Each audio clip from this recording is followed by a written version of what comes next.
বাংলাদেশের সবচেয়ে ক্ষমতাধর ব্যক্তি হল রাষ্ট্রপতি, আর রাষ্ট্রপতির পর যে সবচেয়ে বেশি ক্ষমতার অধিকারী তিনি হলেন সেনাপ্রধান। মূলত সেনাবাহিনীর ঊর্ধ্বতন কর্মকর্তাদের মধ্যে থেকে খুবই চৌকস ও উচ্চ বুদ্ধিমত্তা সম্পন্ন ব্যক্তিবর্গকেই সেনাপ্রধানের দায়িত্ব দেওয়া হয়। বাংলাদেশে এ পর্যন্ত অনেক সেনাপ্রধান দায়িত্ব পালন করেছেন, আবার অনেকে সেনাপ্রধান থেকে রাষ্ট্রপ্রধানও হয়েছেন।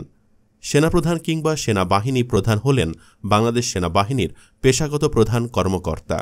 সেনাপ্রধান ঢাকা সেনানিবাসে অবস্থিত সেনাবাহিনীর সদর দপ্তর থেকে তার কার্যাবলী পরিচালনা করে থাকেন। তাছাড়া দেশের যে কোনো সংকটাপূর্ণ পরিস্থিতিতে সেনাপ্রধানেরা দেশের দায়িত্ব নিয়ে দেশকে পরিচালনা করেন। তো বন্ধুরা, আজকের এই ভিডিওটিতে আপনাদের পরিচয় করিয়ে দেব ১৯৭১ সাল থেকে ২০২৪ সাল পর্যন্ত কে কে সেনাপ্রধানের দায়িত্ব পালন করেছেন তাদের সম্পর্কে। তাছাড়া আরও জানাব তাদের সংক্ষিপ্ত পরিচয় এবং কে কতদিন দায়িত্ব পালন করেছেন সে সম্পর্কে। তো চলুন বন্ধুরা, আর কথা না বাড়িয়ে ভিডিওটি শুরু করি। তবে ভিডিওটি শুরু করার পূর্বে অনুরোধ রইল ভিডিওটিতে একটি লাইক দিয়ে শুরু থেকে শেষ পর্যন্ত দেখার। জেনারেল এম.এ.জি. ওসমানী ১৯৭১ সালে মুক্তিযুদ্ধের সময় সেনাবাহিনী পরিচালনার দায়িত্বে ছিলেন এম.এ.জি. ওসমানী। তিনি মূলত মুক্তিবাহিনীর প্রধান সেনাপতি ছিলেন। ওসমানীর জন্ম ১৯১৮ সালের ১ সেপ্টেম্বর সুনামগঞ্জে। তার পৈতৃক বাড়ি সিলেট জেলার বালাগঞ্জ থানার দয়ামিরে।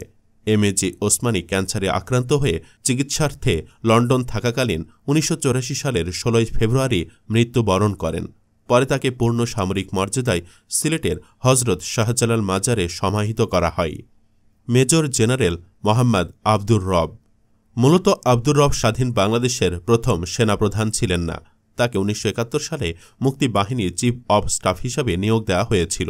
তিনি ১৯৭১ সালের এপ্রিল মাস থেকে ১৯৭২ সালের ৬ এপ্রিল পর্যন্ত এই দায়িত্ব পালন করেন। মোহাম্মদ আব্দুর রবের জন্ম ১৯১৯ সালে হবিগঞ্জ জেলার বানিয়াচং উপজেলার কুরসা খাগাউড়া গ্রামে। তিনি ১৯৭৫ সালে ১৪ নভেম্বর মৃত্যুবরণ করেন। মেজর জেনারেল কাজী মোহাম্মদ শফিউল্লাহ তিনি ১৯৭২ সালে ৫ এপ্রিল থেকে ১৯৭৫ সালে ২৪ আগস্ট পর্যন্ত ৩ বছর ১৪০ দিন সেনাবাহিনীর প্রধান হিসেবে দায়িত্ব পালন করেন। মোহাম্মদ শফিউল্লাহর জন্ম ১৯৩৪ সালের ২ সেপ্টেম্বর নারায়ণগঞ্জ জেলার রূপগঞ্জে। তিনি ২০২৫ সালে ২৬ জানুয়ারি মৃত্যুবরণ করেন। মেজর জেনারেল জিয়াউর রহমান তিনি প্রথমবার ১৯৭৫ সালের ২৫ আগস্ট থেকে ১৯৭৫ সালের ৩রা নভেম্বর পর্যন্ত এবং দ্বিতীয়বার ১৯৭৫ সালের ৭ নভেম্বর থেকে ১৯৭৮ সালের ২৮ এপ্রিল পর্যন্ত সেনাপ্রধান হিসেবে দায়িত্ব পালন করেন। জিয়াউর রহমান ১৯৩৬ সালের ১৯ জানুয়ারি তারিখে ব্রিটিশ বেঙ্গলের বগুড়া জেলার নসিপুর ইউনিয়নের বাগবাড়ি গ্রামের মণ্ডল বাড়িতে জন্মগ্রহণ করেন। জিয়া চট্টগ্রামের স্থানীয় সেনা কর্মকর্তাদের মধ্যে গঠিত কলহ থামানোর জন্য ১৯৮১ সালের ২৯ মে চট্টগ্রামে আসেন এবং সেখানে চট্টগ্রামের সার্কিট হাউসে থাকেন। তারপর ৩০ মে গভীর রাতে সার্কিট হাউসে এক ব্যর্থ সামরিক অভ্যুত্থানে জিয়াউর রহমান নিহত হন। মেজর জেনারেল খালেদ মোশাররফ তিনি ১৯৭৫ সালের ৩রা নভেম্বর থেকে ১৯৭৫ সালের ৭ নভেম্বর পর্যন্ত মাত্র ৪ দিন সেনাবাহিনীর প্রধানের দায়িত্ব পালন করেন। লেফটেন্যান্ট জেনারেল হুসেইন মোহাম্মদ এরশাদ তিনি ১৯৭৮ সালের এপ্রিল মাস থেকে ১৯৮৬ সালের ৩০ আগস্ট পর্যন্ত দীর্ঘ ৮ বছর ১২৩ দিন সেনাপ্রধানের দায়িত্ব পালন করেন। ১৯৩০ সালের ১ ফেব্রুয়ারি তারিখে তিনি দিনহাটা শহর, কোচবিহার জেলা, জলপাইগুড়ি বিভাগ, পশ্চিমবঙ্গ রাজ্য, ভারতে জন্মগ্রহণ করেন। তিনি রংপুর জেলায় শিক্ষা গ্রহণ করেন এবং ১৯৫০ সালে ঢাকা বিশ্ববিদ্যালয় থেকে স্নাতক ডিগ্রি লাভ করেন।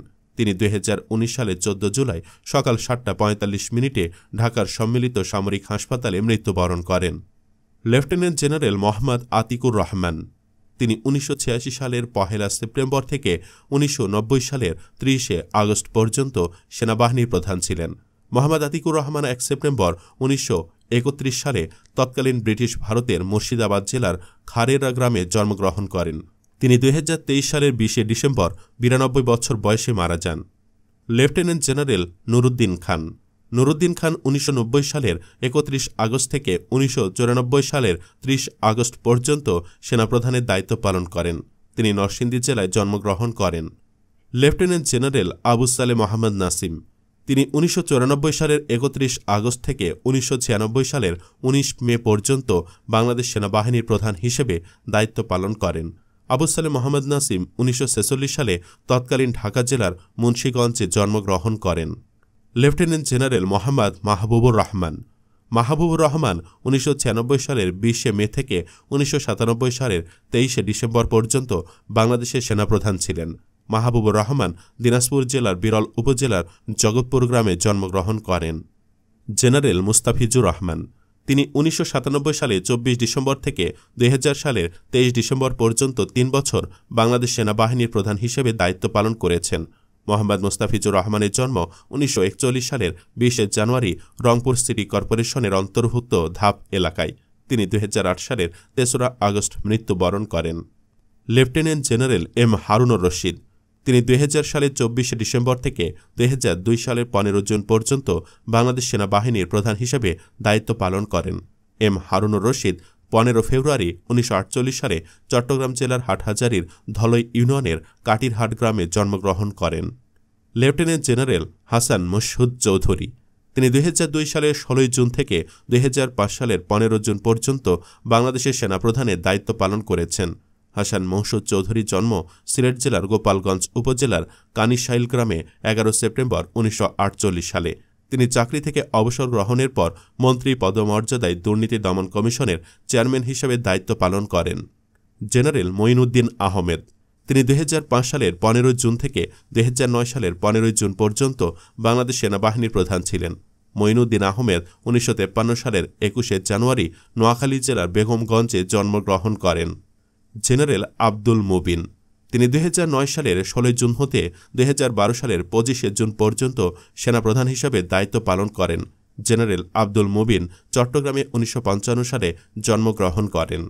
জেনারেল ইকবাল করিম ভূঁইয়া তিনি ২০১২ সালের ২৫ জুন দায়িত্ব গ্রহণ করেন এবং ২০১৫ সালের ২৫ জুন অবসর গ্রহণ করেন। ইকবাল করিম ভূঁইয়া ১৯৫৭ সালের ২রা জুন কুমিল্লা জেলায় জন্মগ্রহণ করেন। জেনারেল আবু বেলাল মোহাম্মদ শফিউল হক তিনি ২০১৫ সালের ২৬ জুন থেকে ২০১৮ সালের ২৫ জুন পর্যন্ত বাংলাদেশ সেনাপ্রধানের দায়িত্ব পালন করেন। আবু বেলাল মোহাম্মদ শফিউল হক ১৯৫৮ সালের ১ ডিসেম্বর বাংলাদেশের নোয়াখালীতে জন্মগ্রহণ করেন। জেনারেল আজিজ আহমেদ তিনি ২০১৮ সালের ১৮ জুন বাংলাদেশ সেনাবাহিনীর সেনাপ্রধান হিসেবে নিয়োগ লাভ করেন, যা ২৫ জুন ২০১৮ থেকে পরবর্তী ৩ বছরের জন্য কার্যকর হয় এবং তিনি ২০২১ সালে ২৪ জুন পর্যন্ত সেনাপ্রধানের দায়িত্ব পালন করেন। ১৯৬১ সালে জন্ম নেওয়া আজিজ আহমেদের পৈতৃক বাড়ি চাঁদপুর জেলার মতলব উত্তর উপজেলার সুলতানাবাদ ইউনিয়নের টর্কি গ্রামে। General S M Shafiuddin Ahmed তিনি ২০২১ সালে ২৪ জুন থেকে ২০২৪ সালের ২২ জুন পর্যন্ত বাংলাদেশ সেনাপ্রধানের দায়িত্ব পালন করেন। এস এম শফিউদ্দিন আহমেদ ৩ বছর ২৮৫ দিন বাংলাদেশের সেনাপ্রধান ছিলেন। মোহাম্মদ শফিউদ্দিন আহমেদ ১৯৬৩ সালের ১ ডিসেম্বর নড়াইল জেলার লোহাগড়া থানার করফা গ্রামে সম্ভ্রান্ত শেখদের পরিবারে জন্মগ্রহণ করেন। জেনারেল ওয়াকারুজ্জামান বাংলাদেশ সেনাবাহিনীর বর্তমান সেনাপ্রধান হলেন জেনারেল ওয়াকারুজ্জামান। তিনি বাংলাদেশ সেনাবাহিনীর ১৮তম সেনাপ্রধান হিসেবে ২৩ জুন ২০২৪ সালে দায়িত্ব গ্রহণ করেন। ইতিপূর্বে তিনি লেফটেন্যান্ট জেনারেল হিসেবে চিফ অব জেনারেল স্টাফের দায়িত্ব পালন করেছেন। তিনি সশস্ত্র বাহিনী বিভাগের ১৫তম প্রিন্সিপাল স্টাফ অফিসার ছিলেন এবং এর পূর্বে তিনি সেনা সদর দফতরের সামরিক সচিব ছিলেন। ওয়াকারুজ্জামান ১৬ সেপ্টেম্বর ১৯৬৬ সালে জন্মগ্রহণ করেন। তার পৈতৃক নিবাস শেরপুর জেলায়। তো বন্ধুরা, বাংলাদেশের এসব সেনাপ্রধানদের মধ্যে কাকে আপনার সবচেয়ে বেশি ভালো লাগে কমেন্টে লিখে জানান তার নাম। ভিডিওটি ভালো লাগলে শেয়ার করুন এবং চ্যানেলটিতে নতুন হয়ে থাকলে সাবস্ক্রাইব করে বেল আইকনটি বাজিয়ে রাখুন। ধন্যবাদ।